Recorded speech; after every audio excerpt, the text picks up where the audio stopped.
মায়ার নবী ডাক দিয়ে বলে, আবু বকর, গভীর রাতে মসজিদে নববীতে কেন নামাজে দাঁড়ায় কাঁদেন?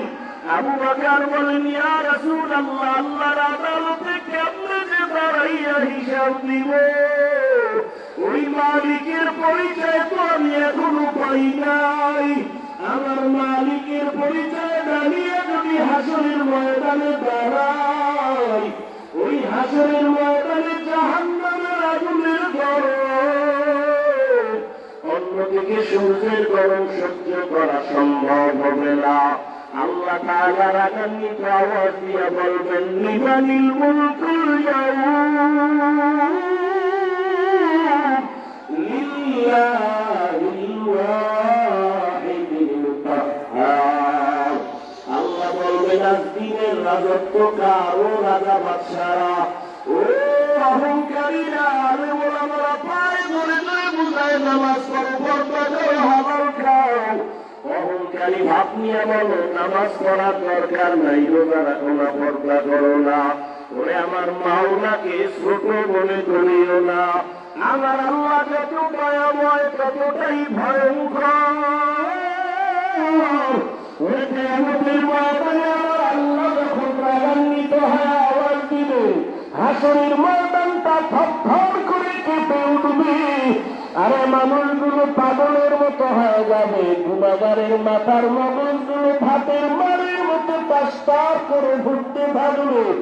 ওই জাহান্নামের আগুন সহ্য করা সম্ভব হবে না রে আল্লাহর বান্দা। রহমতের নবীও আম্মা জান আয়েশার ঘরে বসে কান্না করেন। আম্মা জান আয়েশা জিজ্ঞাসা করেন, ইয়া রাসূলুল্লাহ, আমার ঘরে বসে আপনি কান্না করেন কেন? কোনো বেয়াদবি হলো নাকি? আম্মা জান আয়েশার জবাবে নবী বলেন, আয়েশা, আমি মাঝে মাঝে বেশি কান্না করি দুইটা কথা যখন আমার মনে হয়। এক নম্বরে, আয়েশা, আমার জীবন ছিল একটা দুঃখের সময়ের জীবন। তুমি তখন দুনিয়ায় ছিলা না রে আয়েশা। এমন একটা সময় ছিল দুনিয়াতে আসি আমি বাবা বলে ডাক দিতে পারি নাই। 6 বছরে আমি আপা হারাইয়া বড় ইয়তীম। তাই ভুল ময়দানে আমাকে পাথর মেরে রক্ত ঝরায়। ওরে আমার তখন ডালো কেউ নাই, আমার আপনজনেরা দুশ্মন পথে কাটা দেয়। আমাকে মারার জন্য কত ষড়যন্ত্র করলো। ওই সময় আমার কেউ নাই। ওই সময় আমার একজন আপন সঙ্গিনী ছিল খাদিজা,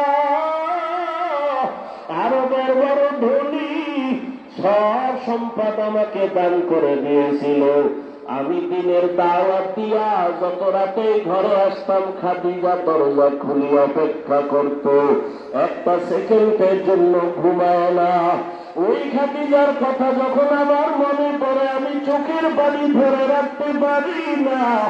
আমার বংশের দুশ্মনেরা 3টা বছর শিয়াবে আবু তালিবে আমাকে গৃহবন্দী করে রেখেছে। পানি দেয় না, খানা দেয় না। আমি মোহাম্মদ গাছের পাতা চাবাইয়া চাবাইয়া খাইয়া পেটের ক্ষুধা নিবারণ করে, আমার খানা নাই, পাতা চাবা চাবা খাই। ওই খাদিজা আমার সাথে হাজির, খানা বন্ধ করে আমার সাথে আসিয়া ওই গাছের পাতা চাবাইয়া চাবাইয়া খাইত। ওই খাদিজার কথা যখন মনে পড়ে, আমি চোখের পানি ধরে রাখতে পারি না।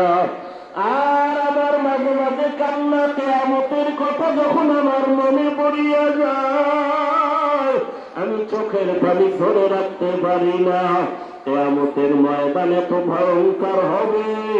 ওই ময়দানটা নারী আর পুরুষ সব উলঙ্গ দাঁড়াবে। আমার আল্লাহর আদালত বড় গরম হয়ে যাবে। জাহান্নামের আগুনের আওয়াজ, জাহান্নাম চিল্লাইবে আর বলবে, আল্লাহ নাফরমান গুলো কই, বিনামাজি গুনাহগার গুলো আমার পেটে দাও। ওই সূর্যের গরমে জমিনটা তামা হয়ে যাবে। ওই সময় আমার উম্মতের কি উপায় হবে? সমস্ত নবীরা কাঁদবেন তাদের নিজের জন্য, উম্মতের